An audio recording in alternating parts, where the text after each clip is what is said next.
This is CGTN, China Global Television Network.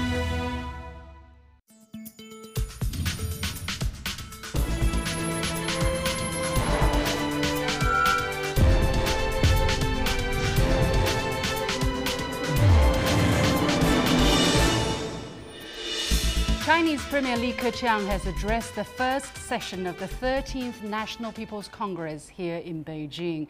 What messages can be read from his government work report, and how will this session set the immediate targets and the long-term course for the country?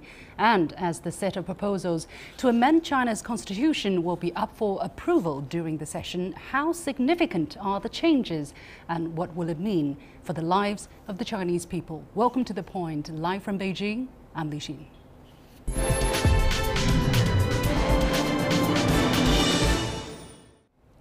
Chinese Premier Li Keqiang on Monday delivered an important government work report to the country's lawmakers as the first session of the 13th National People's Congress kicked off in Beijing. Premier Li summed up achievements China made during the past 5 years and set out targets for the year 2018. Now, this first session has been widely anticipated as it is the first NPC meeting following last year's 19th National Congress of the Chinese Communist Party. And this year will also mark the 40th anniversary of China's adoption of the reform and opening up policy as China enters a so-called new era of development as proclaimed by the CPC General Secretary Xi Jinping during last year's 19th Party Congress. What kind of new messages and measures have been announced to cater to that new reality, and what kind of targets have been laid out for China for the upcoming year? Joining me for the discussion are Jaime FlorCruz, former Beijing bureau chief of CNN and now professor at Peking University, and Zhang Xudong, professor of East Asian Studies at New York University. Gentlemen, welcome to the show. Good to be here. Now, Jaime, you were still CNN Beijing bureau chief when the last term of the National People's Congress, the 12th, started its first session 5 years ago, which was 2013, and you covered that till 2015 when you retired from CNN. So, have you been able to predict what would happen in the past 5 years? Well, yes and no. China's strength over the years is its ability to plan ahead. You have 5-year plans. So in that sense, it gives you an idea of where China is going. But no, I could not have predicted some of the issues that we're talking about now, because 5 years ago, they were talking about high GDP growth, build, move. Whereas now, the discussion is about quality growth, not quantity. Mm-hmm. GDP growth that is lean and mean and green, but also a growth that will be good for the people, a people-centered kind of growth. So what we hear today is the blueprint of, again, China's next 5 years, but beyond that as well. And again, that's China's strength. Mm-hmm. Did you hear any surprises or anything within your expectation or not? Not in the sense that I think we are aware of China's great achievements. So this is a kind of a report card, right, of what China's done the past year and the past 5 years. Mm-hmm. But it's also a blueprint of the next 5 years and beyond. And I think the issues that were laid out today were the kind of issues that the Chinese people and the Chinese media have been talking about. Mm-hmm. Professor Zhang, you came from New York. We know in the United States there's this State of the Union address, and then in Russia there's this State of the Russian State address. Is this the Chinese equivalent? I think so. If there's any equivalent, that would be it. Although the differences are also very significant.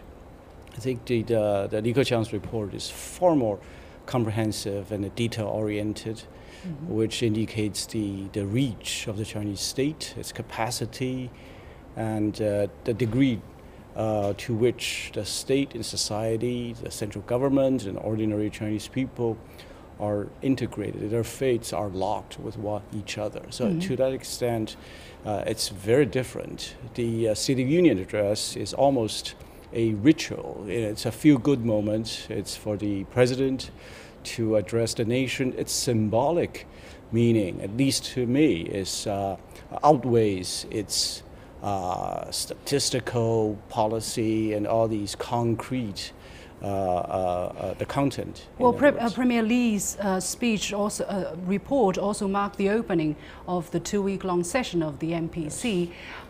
In the United States, would you have this kind of a Congress session or meeting season of the of the lawmakers? No, yeah. In that regard, this is truly unique. Yeah. Mm-hmm. Jaime, the Premier's report is only the first item among the top 10 items on the table during this 2 weeks of meetings. What's particularly important about these 2 weeks, and what kind of historic juncture do you think the Chinese people are at this particular moment? Well, I think we expect more reports on the budget, on the anti-corruption campaign. I think those will be interesting, both in terms of statistics, but also in terms of whether China will continue to pursue the anti-corruption campaign, and if so, how. We also expect to hear the explanation on constitutional changes, amendments to the Constitution, which has not been done for many years. That is called for by the Communist Party Congress last October, and I think we will see that come to fruition today, this time. I think they also are talking about setting up a national supervision commission or ministry. Right. Yeah. We are going to talk about that in just a moment. However, I think one of the most important significance of this meeting is this is the first top legislative body meeting after the 19th Party Congress, as I mentioned. And during that Party Congress, General Secretary of the CPC, Xi Jinping, laid out the mid to long-term plan for China over the next 35 years. So, Professor Zhang, how do you think that vision has been mirrored into the immediate target for the year 2018? I think it's mirrored very well, and it shows that the Chinese government is not only the so-called executive branch of the government. It's more than that, and in a certain sense, it's also less than that. It's really one of the organs of the party state. The party oversees everything, and it determines the direction in which the nation moves forward, whereas the government implements these policies, these visions, turning what is political into something concretely economic, social, everyday. I think in terms of this relationship, it's again unique. That's not something that we could find some parallel equivalents in other places, other systems. Right, but what is right? Well, I also, at the end of this Congress, we of course expect a turnover of officials, of government officials, ministerial, vice premier, and other top officials who will actually run China's government in the next 5 years. So it's a very significant Congress as well. One of the key words for this year's session is reform, and as I mentioned, this year will mark the 40th anniversary of China's Reform and Opening Up initiative. Jaime, you have been in China for many, many years, and you literally witnessed how China changed. What is the difference between the reform in 1978 and the word reform today? It's very different. I remember, 1978, the first few times I heard of the word reform, 改革, I really didn't know what it meant. I know it meant change, but how? And the discussions at that time is where to China.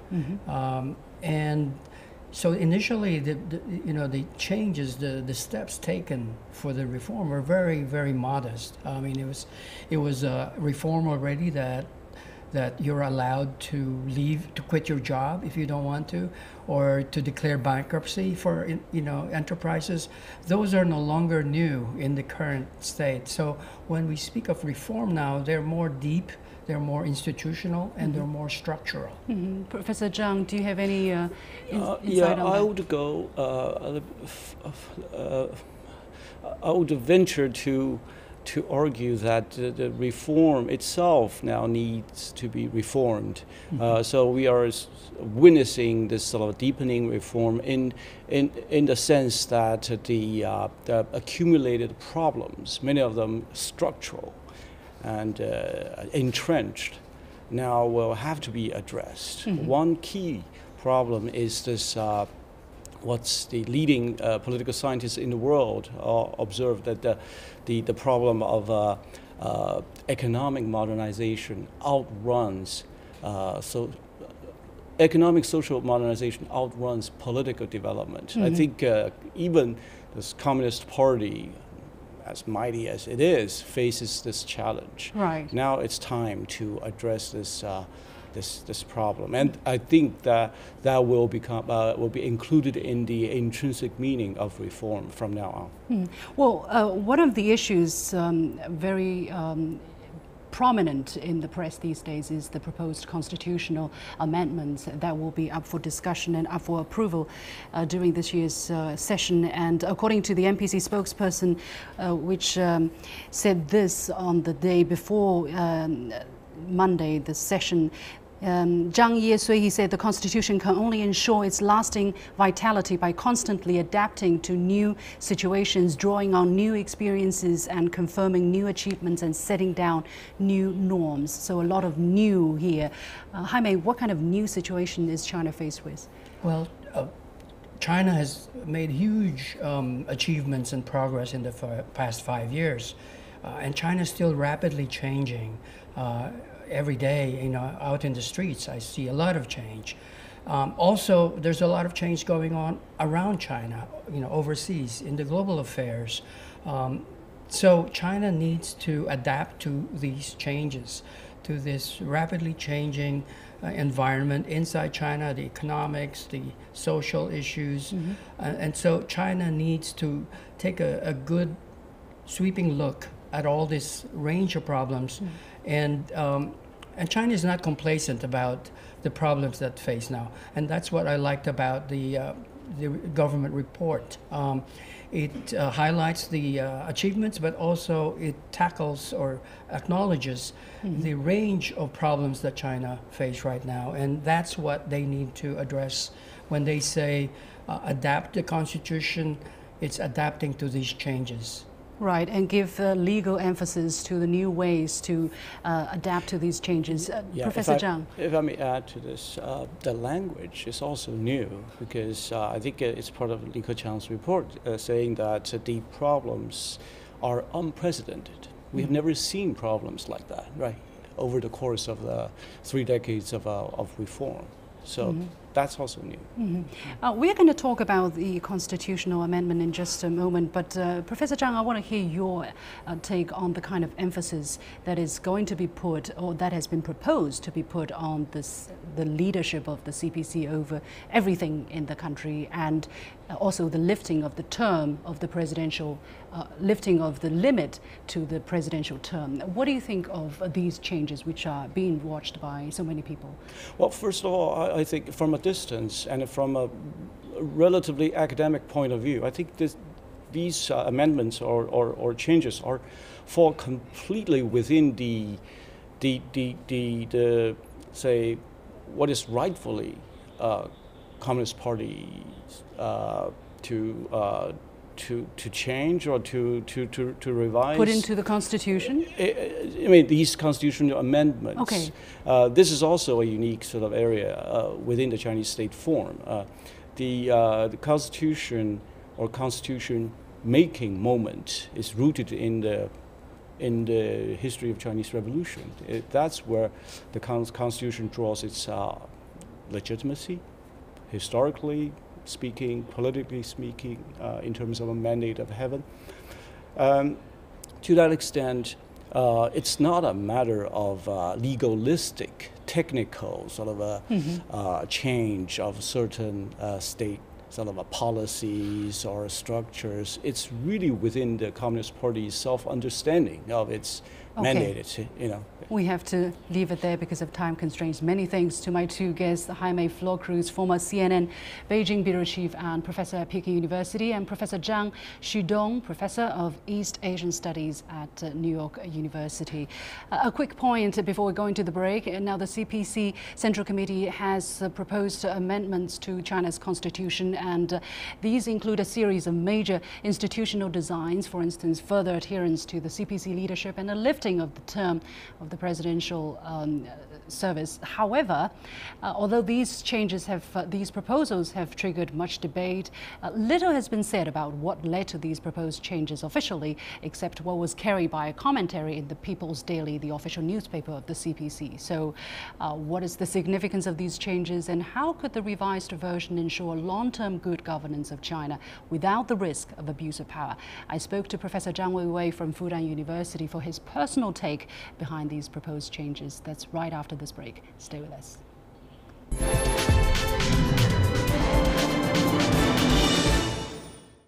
Now, the current constitution stipulates that the socialist system is the basic system of the People's Republic of China. After that sentence, the proposal adds the leadership of the Communist Party of China is the defining feature of socialism with Chinese characteristics. So what additional meaning does that addition give to the constitution? Really, here's a question about how to understand the role of the Chinese Communist Party. I always say it's different from Republican Party or Democratic Party. These Western political parties are what I call partial interest parties. They represent part of the society. China, given its long history, it's always, over the past 2,000 years, 95% of the case, run by what I call unified ruling entity. So the CPC is the continuation of this tradition. Because China is a different country, I call this civilizational states.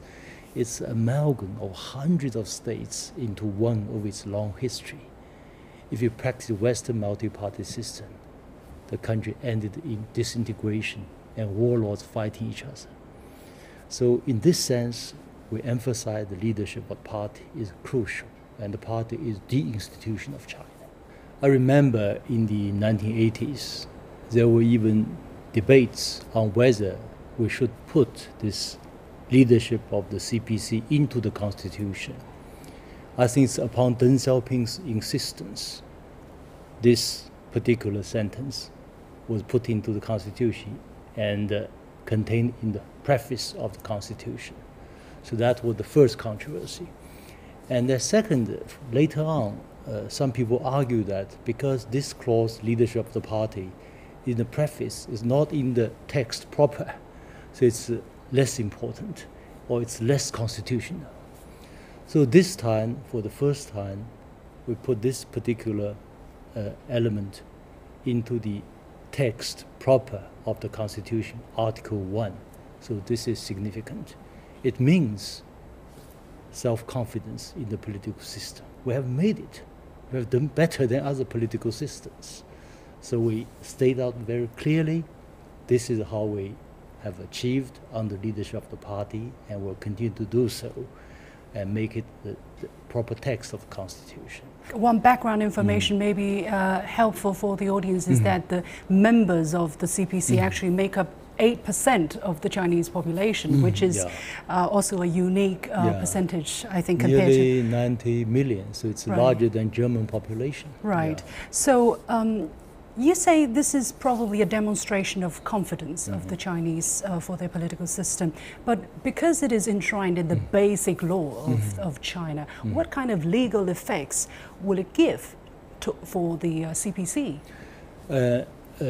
Naturally, now we talk about the important role of the rule of law, and as Xi Jinping said, in this whole discussion of rule of law, what's more important is the role of the Constitution in this whole framework of rule of law. And then within this legal framework, we have a clear stipulation about leading role of the party.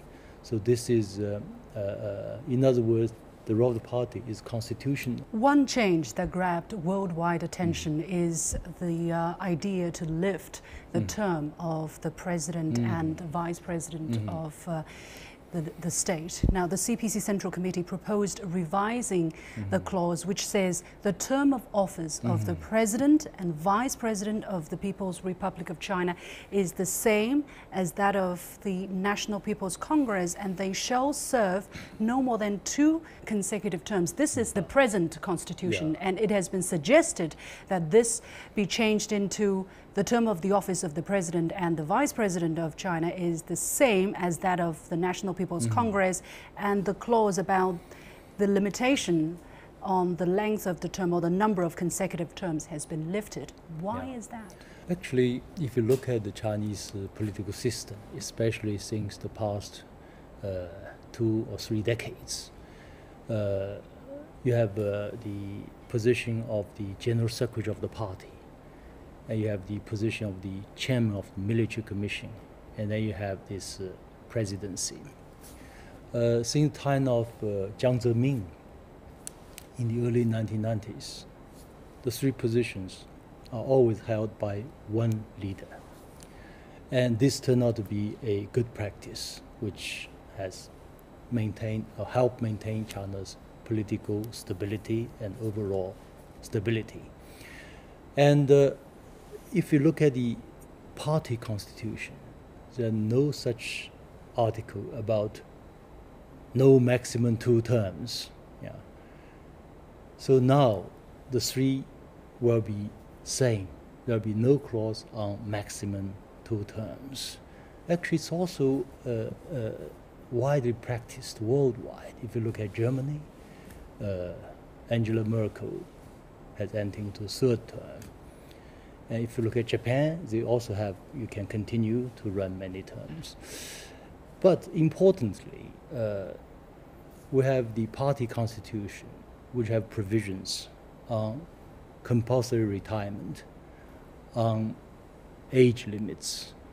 So this idea of so-called China will have a lifelong position for a certain leader, no, this is not true. As you mentioned, okay, in a People's Daily Commentary, which is the party newspaper of China, it was pointed out that although the presidential term limit would be lifted if the proposal is approved by the NPC, there is a long-held provision in the Charter of the Communist Party of China which says that all CPC leadership positions are not for lifetime and cadres can be changed or removed, and that those who are not fit to continue their work because of age or health conditions should retire or leave their post according to state regulations. But what are the regulations concerning retirement, and how do they work then? If you look at the practice since 2 decades ago,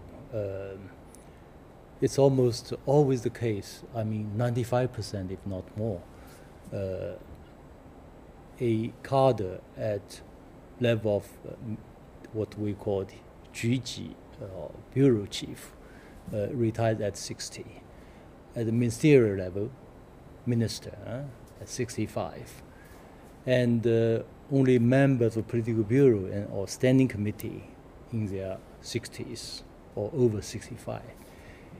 However, there are concerns that the leadership without the constitutional limit could become a kind of a personal cult, which is feared by many international observers. How does the CPC address that concern? No, actually, the Chinese Communist Party and the Chinese society as a whole have already become very sophisticated. I don't think there will be a personality cult. You do have, symbols of such problem at certain period of, in a limited scale, whatever, or from your perspective. But on the whole, the country will not move in that direction. It's the world's largest middle class. People can discuss issues openly, and we have WeChat revolution. And what's the point of that? No point. And furthermore, the Chinese leadership, like Xi Jinping, is extremely well tested. and extremely sophisticated. And I don't think this kind of profile will be appropriate for him. I always say, a good political system is the one that will have a way to allow leaders to exit what called the least bad option. At certain time, leaders will go due to age or due to health reasons. At the same time, good system should allow competent leaders to do more. Yeah. So the Chinese system is moving in the direction of allowing or combining both options, and this is crucial. Yeah. I think sometimes a constitutional clause or provision is there to prevent the worst scenario. Yeah. Of course, we know that the current leader has been doing a good job, but what if, this is the question people are asking, to have that clause can prevent things from getting bad? Yeah. As I said, you have a system, you have both. You have the system to prepare for the worst. You have also a system to really pave the way for the best. And if you look at the way Chinese leaders are selected and then elected, it's a much more complicated and sophisticated a system. Actually, you have to go through, in most cases, at least twice as governor of a province and have governed over 100 million people before you are selected. Secondly, China has practiced for many, many years now what I call collective leadership. Even party general secretary has only one vote. Yeah. And furthermore, the decision-making process is also more sophisticated and institutionalized. I always say it's inconceivable in the Chinese political system to have a leader like George W. Bush who can launch 2 wars within his term's office. Or even with Donald Trump, he just declared this tariff on steel and aluminum. I think it's a very poor decision-making process. It must be. There's no consultation whatsoever with the broad majority of the decision One advisor. more question about the concerns of some analysts on China. They have voiced some frustration or even disappointment that this move, this proposal, if adopted, would be a step back in China's political reform. What is your reaction? No, this is, we always say, if you have to discuss political philosophy, the difference between the Chinese political system and the Western-style democracy is Western-style democracy is focused on what we call 政体, or procedures, procedures. It must be procedurally correct. That's important. So in that way, they believe, you delete these 2-term limits, it's a step backward. Although many Western countries practice such same practice. In the Chinese case, we always have a 正道, or political purpose. And political procedures should serve political purpose, your objectives. So the idea is you have to keep a balance between the two. Otherwise, the system like the West become very rigid. In the case of the United States, there's no way to carry out reforms. Because you have to carry out reforms by, first of all, revising the Constitution, but there's no way to do it. But in the case of China, we keep the purpose, overall purpose, objectives, and then try to adapt procedures to meet these objectives. Professor Zhang Weiwei, Director of the China Institute at Fudan University, giving his take on the proposed changes to China's constitution. And that is it for this edition of The Point with me, Liu Xin. Follow me on Facebook or Twitter using the handle The Point with Alex. Thank you very much for joining us. You've got The Point.